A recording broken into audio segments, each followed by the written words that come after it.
ser un día de mierda y toda la culpa será mía. Hoy será un día de nada. Estoy tan cansado que ni puedo llorar. Gaztea zarenean eta bizitzaren ibilbidea zirriborroa besterik ez denean, asko dira bata bestearen gainean pilatzen diren ametsak. Zuhaitz Gurrutxaga futbolariak berea bete zuenean ordea, madarikazio bihurtu zitzaion. Eta hala kontatzen du Ander Izagirre idazlearekin batera, lau eskuz idatzitako autobiografian. Ander kazetaria, idazlea, idazten, azkenaldi honetan, etengabeta geratu barik. Egiten dakian gauza bakarra da, ilaski dagoan, ez dakat beste remediorik, idatzi besterik ez dakit. Bueno, prentsan, astero irakurtzen zaitugu, eta besteak beste, liburu asko idatzita bai, bidaiak, hasieran pasio moduen, eta bidai kronika horiek eta pasadizoak bildu, apurtxu ez badarik eta egingo duguna bai, kirola, pasioa, txapundularitza, esate baterako. Bai, egia da normalean nik kronikak idazten ditu dala, eta munduan zehar ibiltzen naiz, reportajak eta kronikak eta liburuak idazten, baina egia da kirolak badituela oso lehen gai honak historia kontatzeko. Txirrindularitza batez ere nire kasuan, baina kasu honetan futbolak ere ekarri dit opari hau. Ez da lehenengo aldiz, ganilera, futbolari buruz bere idazten zuen? Bai, egia da ez dela nire kiroli gustokoena maitatuena, baina nik onartzen diot futbolari daukala gaitasuna, jende askoren historia kontatzeko eta gizartean oso presente dauden gaiak ekartzeko eta hori ere aprobetxatzeko materiala da, noski.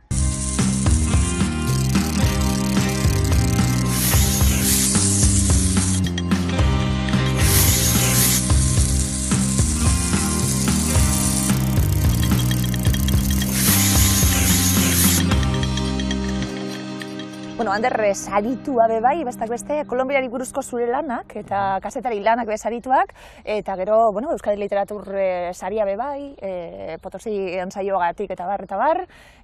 Dinot, gauzaskori buruz idazteko gaitasun hori eta premio hori zeuk bai. Batzutan galdetzen diate eta nik ez dakit erantzuten zeri buruz, zeren inguruan egiten dudan lana, ez? Nik esaten dut, historia honek erakartzen hautela, eta izan daiteke, ez dakit, Bolivian egon nintzen urte askoan ara bidaiatzen, hango mehatzetako bizitza kontatzen, izan daiteke kirola, izan daiteke, azkenean historion bat topatzen detenean, sentitzen dut zerbait, honek izan dezake interesa eta jendeari gustatuko zaio, eta orduan horren bila joaten naiz, asko pentsatu gabe ze bide egiten ari naizen, edo ze koherentzia daukan horrek, ezta? Ander, eskuartean daukagun liburua, arrakastatxua asko mugitzen dabil, ze izan da, enkargu bat nola ezagutzen duzu Zuhaitzek eta biok hitz egingo dugu horri buruz, baina apurtxu bete sarrera moduen? Ez usteko handi bat, nik Zuhaitz ezagutu horreko egunean, esango nuken, ez nuela inoiz idatziko liburu bat beste norbaitekin.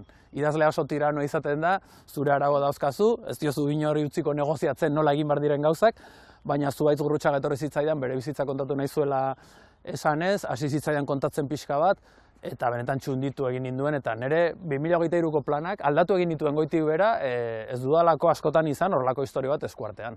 Zer ikusi zenion? Etxaralako edonor, zeude? Zer ikusi zenion?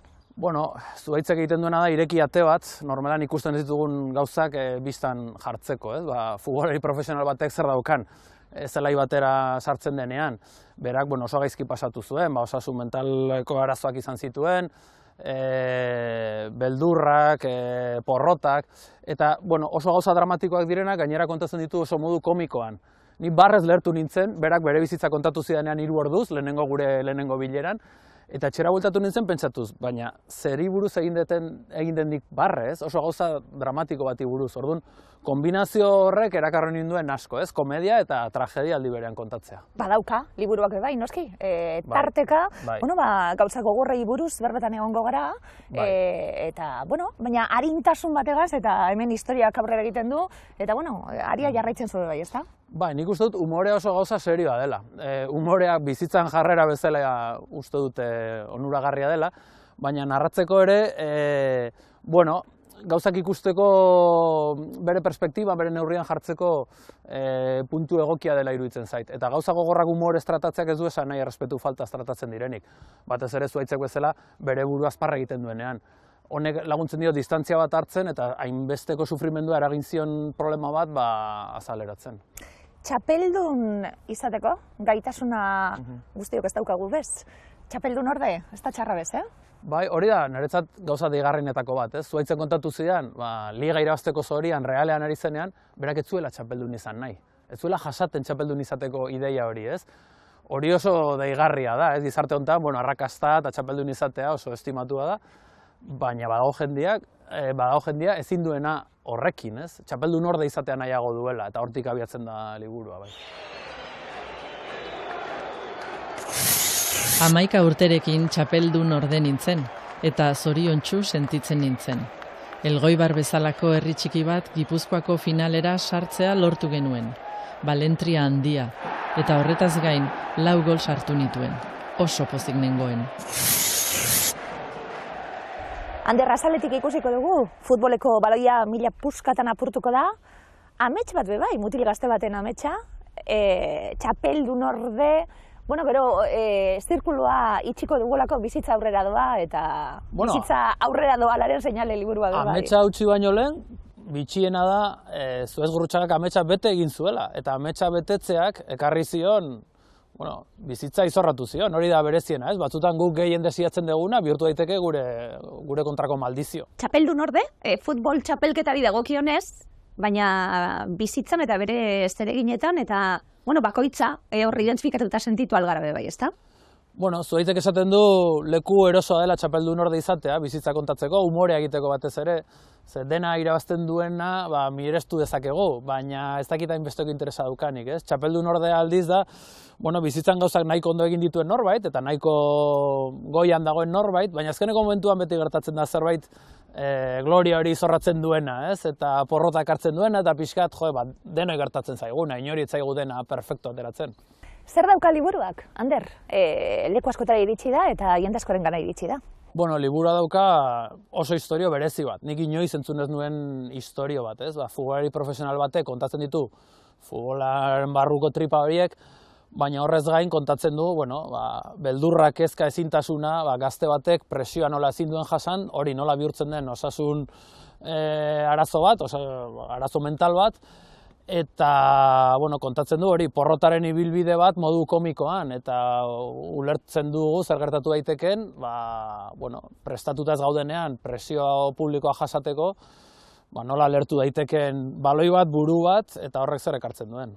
Eta kostatu dana, kontatzen, ezagutzen dugu Zuaitz aspalditik, futbolari izan zenetik, eta gero lankide izan dugu, Euskal Telebistan eta gure lankidea da, monologoetan ikusi dugu bai, apurtxuet bere historia kontatzen umoretik, baina bagu esakontzen, pausuz pausu bagu esakontzen horratzien zer dauen bai, eta bia markadara apurtxuet kontatzen digu nahasmendu obsesibo-kompultsibo horrena eta bar. Hor, harrigarria da eta interesgarria da umorearen atzean zer dagoen. Nik Zuaitzen irudiare hori neukan, irudi komiko bat, telebistan, antzerkian, bere buruaz barre egiten zuen norbait, oso modu, ez dakit, arinean, baina umorea batzutan oso garratza izan daiteke. Umorea izan da Zuaitzen kasuan tresna bat bizirik jarraitzeko.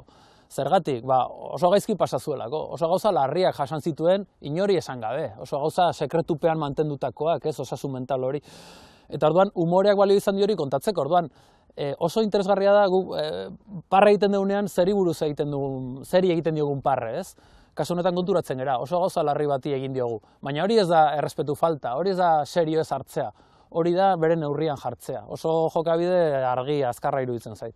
Lagungarria izan daitekena, hau guztia esan da, eta purtsuet liburuaren balio hori izango litzateke bai, dinot, ze inspiradoria izan leiken jende askorentzat? Bai, eta politena da nire ustez hori etzela gure asmoa, inondik inora. Guk ez genuen autolaguntza liburu bat idatzi nahi, edo jendeari laguntzeko liburu bat idatzi nahi, baina ze importantea den gauzei izenak jartzea.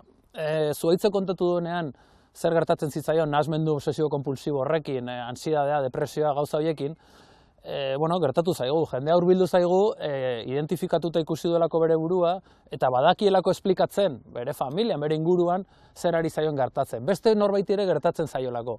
Zuaitzi pasa zitzaionean, berak etzekien ezer, berak esaten zuen, ni txoratu egin naiz. Ez zeukan hitzik ere esateko, gero badaki hori gaitz mental bat dela, badaukala bere izena, diagnostikoa, tratamentua, baina ez dakizunean izena jartzen ere, horretik importantea da historia kontatzea.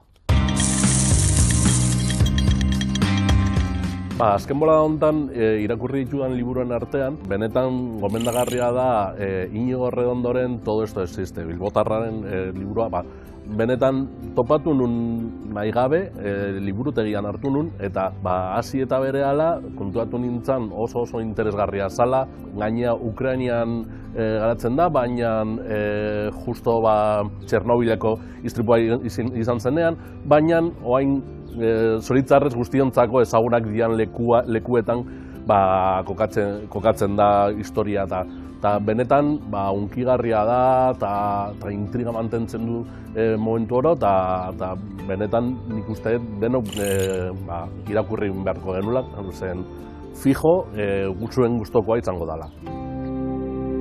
Autobiografia bat izango da, esan dugu gazteitik gozotik eta izango duena, baina purtsuet, futbolaren presentzia, futbolaren balioa, futbolista izateak, bestak beste, badana ulertzeko gakoak ematen dizkigu, baina ondo ez egoteak beba, idan ulertzeko gakoak ematen dizkigu, dana daulotute eta pieza guztiek dute hemen balioa.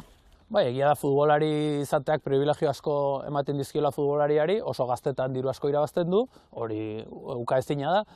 Baina, horra atzean ze beste gauza gertatzen diren ere, zuhaitzen kontatzen ditu gauza horiek, ez? Eta batak ez du besteak kentzen, zuhaitze zeukan sufrimendua ez zion diruak arintzen, ez? Eta gauza gertatzen dira ez bakarrik futbolean. Gutako edo hori, ez? Gertatzen zaigu, edo gertatu zaigu, edo gertatuko zaigu, ez garela gai izan presioa jasateko, gero buruari jarritakoa, beste gugan egindako begira da nola jasaten dugun, eta zeinek aitortzen ditu bere porrotak, bere lotxak, bere trampa txikiak eguneroko martxa horretan, hori oso zaila da kontatzea, eta nik horregatik asko estimatzen dut zuhaitzek egin duena. Aurreiritzi hori badaukagulako guztiok, koltsoi horrekin, dinot, eta lanbide horrekin, guztioi gertatu alzaizkigun kontuak, baina, futbolari izan da, erraza izango da, edo ez? Erantzun erresa da esatea, diru horren truke nik ere pasako nuke hori, ni ez nago inseguru, ez?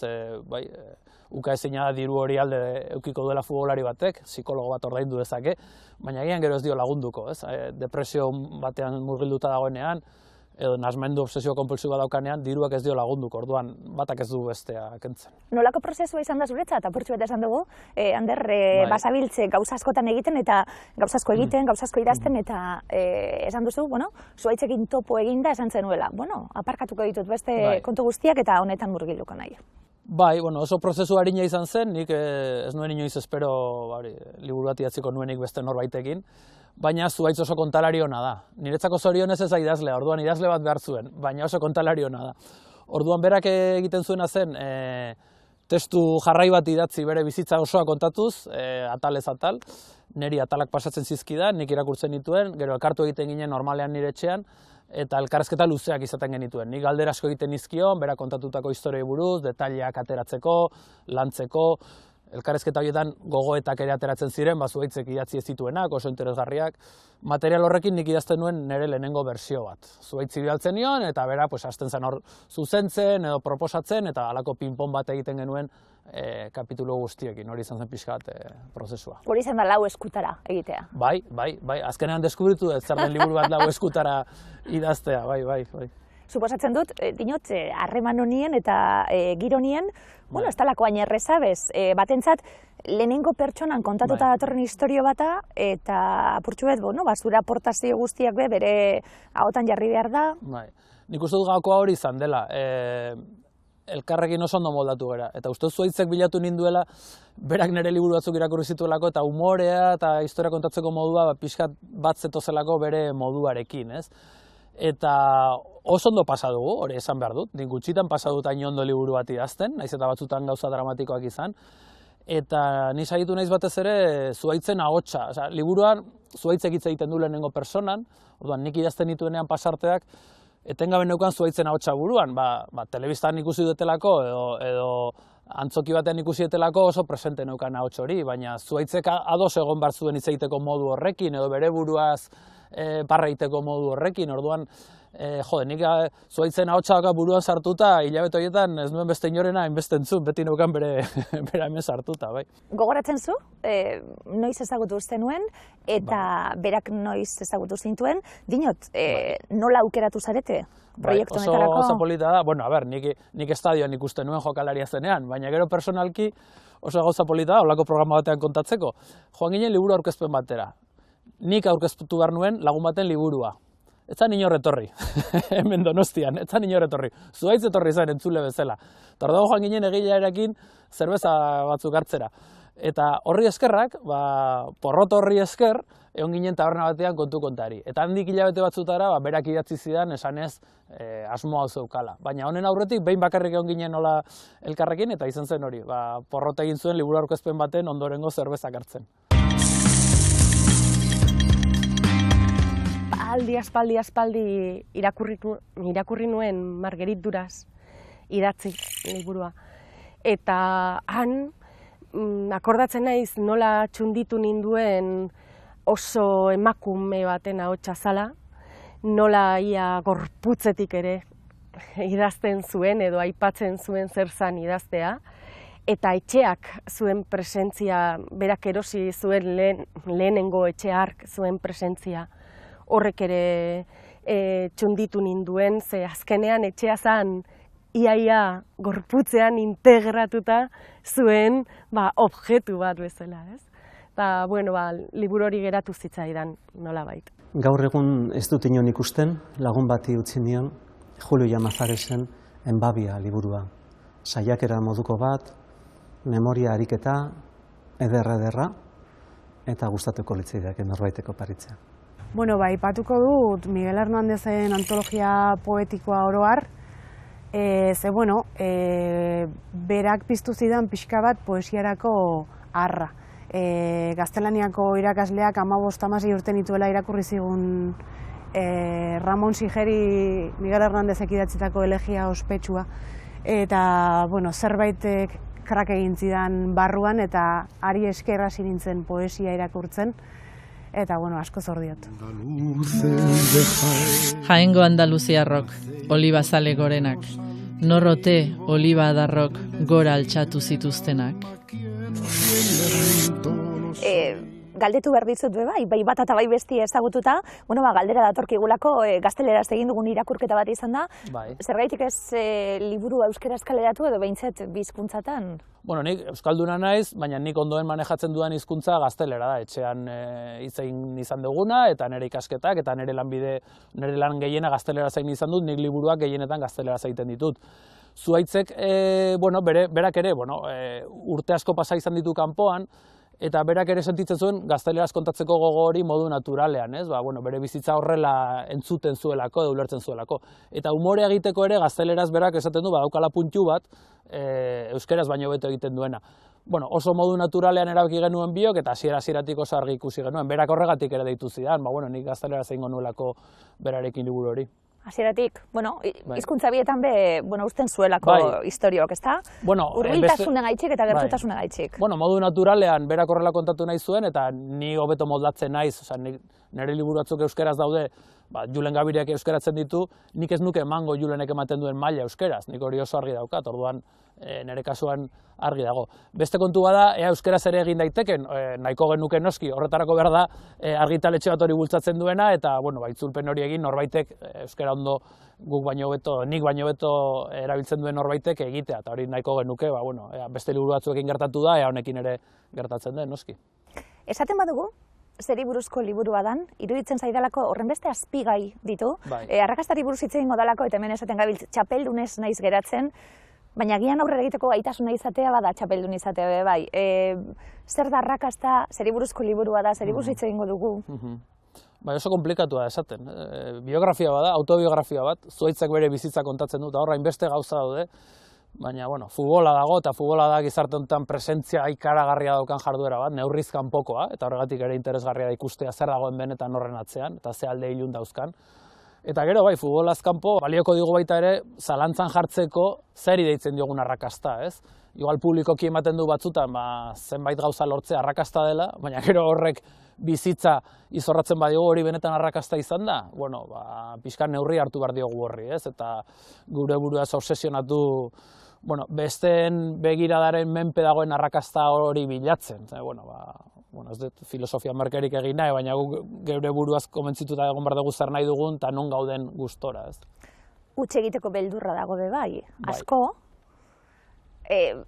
ia bera espada sarratuten, baina bera ezagututa badauko hori bebai dinot, hemen ez talako amaitzen liburua bebai, liburuak alde batetik aurrera egiteko indarra eta aukera dagoela erakusten digu, baina bestetik eguneroko lana dela bebai, ez dela amaitzen puntuta aparte bategaz. Bai, bueno, bizitza horrelakoa da, eta huts egiteko beldurra beti daukagu neurri desberdinetan, izan daiteke familian edo besteok gugan jartzen dituzten espektatiba horiek ez betetzearenak.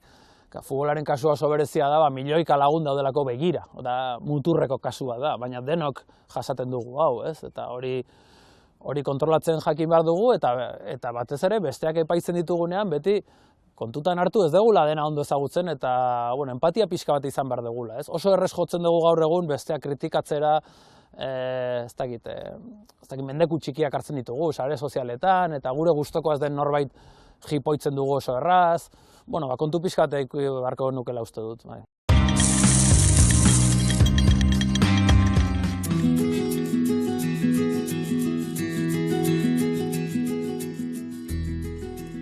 Nei oso liburu interesantia iruditzen zait The Wall of Newport Medieval Ship liburua, Bristolgo Unibertsitateko eta Newporteko erdiaroko itsasontziaren elkartiak argitaratutako liburua. 15. mende erdialdean han Newporten ondoratutako euskal ontzi baten inguruko liburua da. Itsasontzi hori topatu zuten, induztu zuten, ikartu dute, eta gaur egunean da munduan hobekien ezagutzen den 15. mendeko itsasontzia, eta jatorriz Gipuzkoarra euskalduna da. Neri oso interesgarria iruditzen zait baita ere, publiko orokorrantzako Elkanoren mendeurrena dela eta Euskal Itsas Museoak eta Elkano Fundazioen artean argitaratu gendun Elkano eta Euskal Herria nola egintzen posible lehen mundu bira liburuxka. Divulgatiboa, oso erraz irakurtzekoa, eta nolabait esplikatzen du mundu bira Euskal testu inguruaren ondorio natural bat izan zala. Bada novela bat, Fitzroy eta Darwinen bidaiaren inguruko novela bat, oso novela ederra, itxasabentura novela bat, Hacia los confines de la tierra izena du gazteleraz da, eta benetan hainbatetan irakurtzen detan liburu bat da. Gehien gustatzen zaiten genero literarioa novela da, hori da gehien bat irakurtzen detena nire aisialdian, eta asko gustatzen zaidan novela bat da, zuzen, Gato Pardo liburua, benetan, aspertze ez naizen beste novela bat da. Kirola, apurbet eta lehen esan dugu, Ander, erakarri zaitxu, eta portxuet, alde literario tipe bai, ez da, kirola.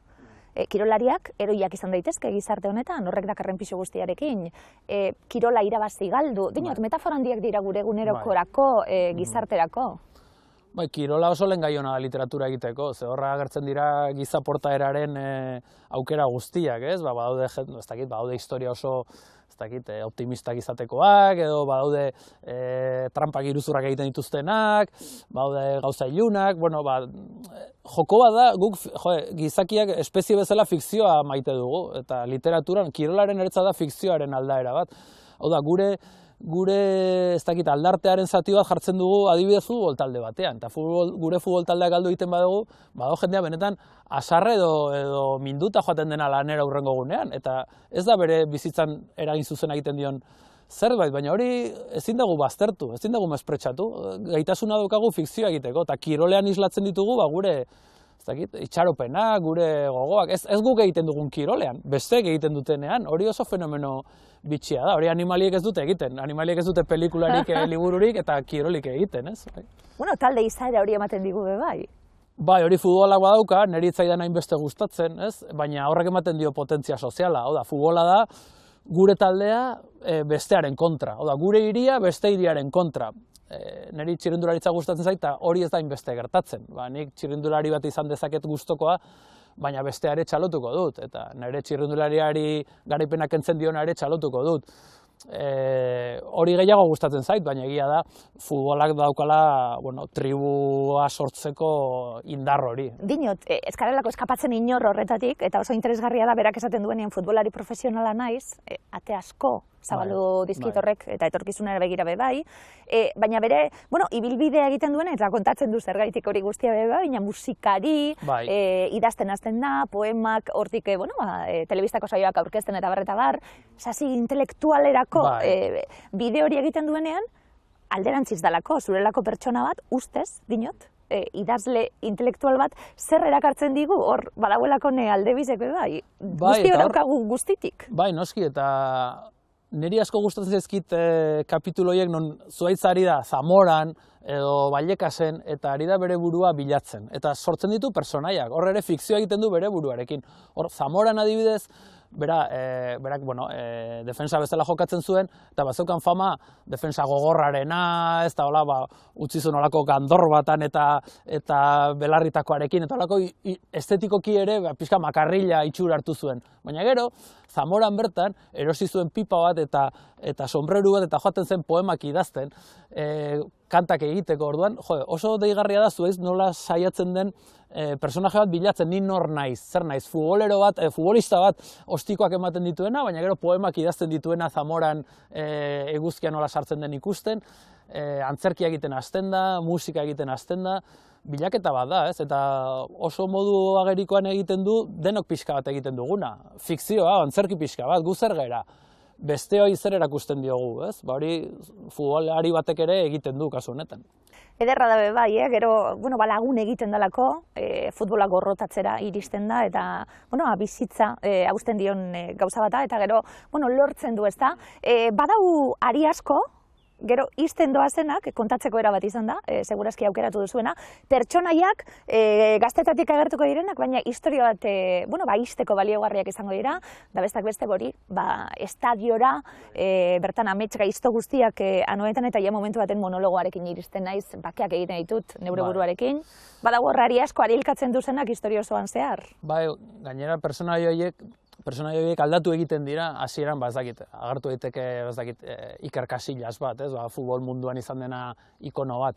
Baina, hasieran da futbol munduko ikono bat, baina gero balio digu ikusteko zuhaiz nola iristen den berriz ambiente horietara beste modu batera, artista bezala, monologista bezala, eta nola berak adibidez, Ballekasen dagoenean, Rayo Vallecanorekin Iker Casillas berriz ikusten du, baina diskoteka bip batean Madrilen, eta ez da usartzen agurtzera, eta elkarrekin jokatu dute Espainiako selekzioan, eta taldekide izan dira. Garai batean biak ziren kirol munduko izarrak, baina handiko urte batzutara zuhaitzek esaten du gogoratuko da nirekin, badazpaz naiz joango agurtzera, ez? Orduan, zuhaitzek egin duen ibilbidearen zantzuak dira. Espatzen nuen zeuk idatziko, Ander, irakurle moduan, nolako iritzia izango zenuko nolako liburu bati buruz? Ez esango, nik ezin dut iritzi hori eman ere liburu bati buruz. Baina neurri batean nik, kaso berezia da. Nik zuhaitzen historia jaso dut. Ni lehenbizi irakurle izan naiz, hasieran. Eta asko gozatzen nuen zuhaitzek pasatzen zizkian testuekin. Benetan, irakurle bestela, ez duen, ze historio. Nik etxean irakurtzen nuen, eta batzutan neskalagunak begiaz jartzen zuen, espiatzen zidan, eta bio batera irakurtzen genuen, eta halako batean algara iten genuen, ez? Ze ona!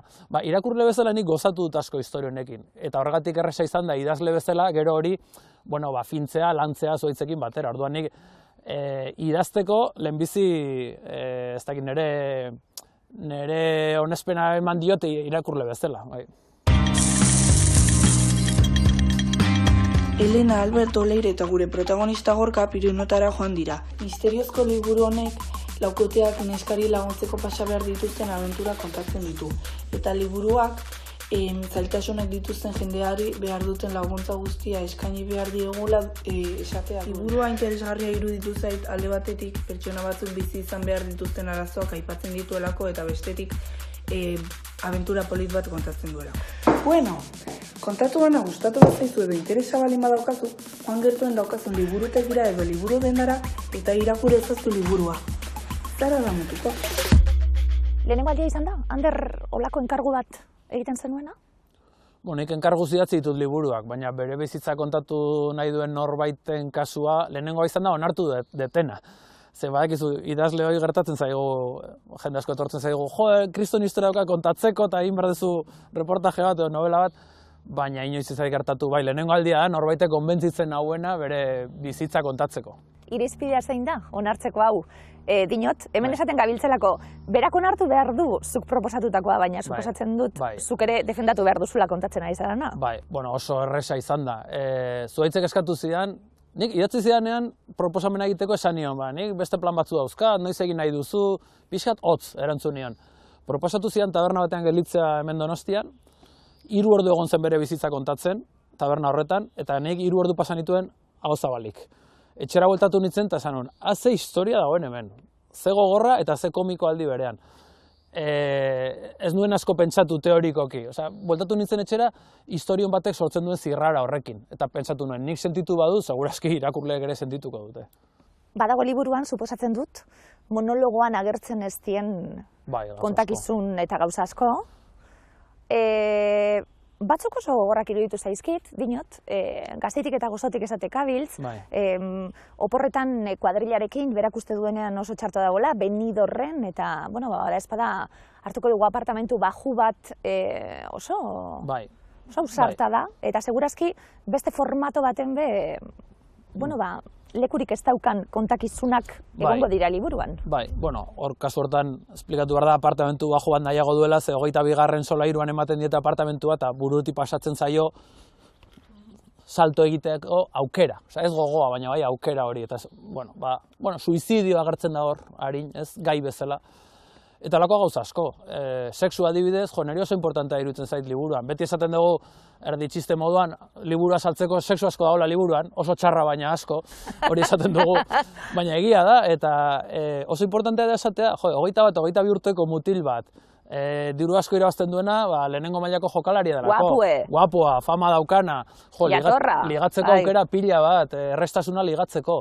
Eta garai hortan, berak zeuzkan, arazo mental horien erruz, beratzen kapaz izan sexua izateko denbora luzean, eta hor neskekin dituen harremanak desastrosoak dira.